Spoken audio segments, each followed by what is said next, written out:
এই সেই ভাইরাল বেলারি।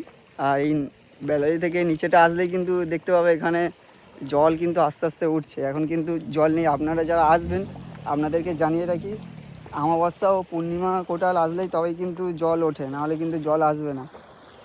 এই জলটা নিচে পর্যন্তই থাকে। দেখছেন পেছন দিকে পুরো ঝাউবন, আর এইদিকে জল এখন অনেক নিচে। আর বাজে এখন প্রায় 11টা 27। আর প্রায় 2টোর সময় করে যখন পূর্ণিমা বা অমাবস্যা কোটাল থাকে তখনই কিন্তু জলটা ওপরে ওঠে। সবটাই দেখাচ্ছি। তাহলে আপনারা রিলসও বানাতে পারেন, এসে সময় কাটাতে পারেন। বিকালে কিছুটা সময় চলে আসুন, বিকালে 2টো থেকে 3টে থেকে সূর্যটা প্রায় অস্ত হতে যাবে। আর সেই বিকালে সৌন্দর্যটা আরও দেখতে ভালো লাগবে।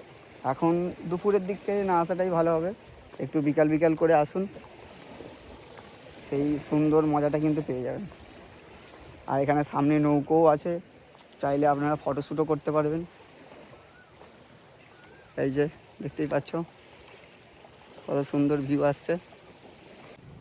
আপনারা যারা উলুবেড়িয়া থেকে আসবেন চাইছেন, হাওড়া থেকে বা শিয়ালদা থেকে আপনারা বেলারিতে আসতে চাইছেন, আপনারা হাওড়া থেকে যে কোনো মেদিনীপুর খড়গপুর লোকাল ধরে আপনারা প্রথমে চলে আসুন উলুবেড়িয়া। এবং উলুবেড়িয়া থেকে আপনারা ম্যাপেও মারতে পারেন, ম্যাপে মারবেন বেলারি পিকনিক স্পট, তাহলে আপনাদেরকে লোকেশন দেখিয়ে দেবে। আর সেখান থেকে আপনারা এই জায়গাটায় চলে আসতে পারবেন। চেষ্টা করবেন একটু তাড়াতাড়ি আসার, মানে ওই দুটোর দিকে আসার। 2টো থেকে আপনারা এখানে 1-2 ঘন্টা সময় কাটিয়ে তারপরে যান।